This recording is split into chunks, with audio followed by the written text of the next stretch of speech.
Hey guys, welcome to this Thursday edition of Ryan's Life. I hope you're having a fantastic day, and we're about to get started. First things first, I gotta stop by a site before heading on to work, and right now I'm just waiting for my car to warm up, which is a 5-minute deal. So we're just going to sit in silence and listen to music. Obviously, it's pretty cold out here today, so I decided to, of course, still take my daily walk and just deviate from the path a little bit, give you guys something interesting to look at, as well as give myself something new to check out. So here's a couple shots of that.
Hello.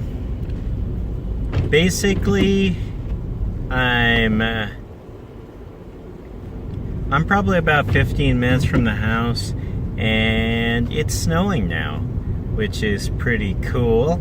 I can see that the roads have already been iced up. I mean, not iced. Not iced. I promise, not iced. The roads have already been salted. Everybody's taking it nice and slow, but I think there's also a crash up ahead of me, so people are taking it nice and slow, and we're basically just stuck in traffic, so there's not much of an update here.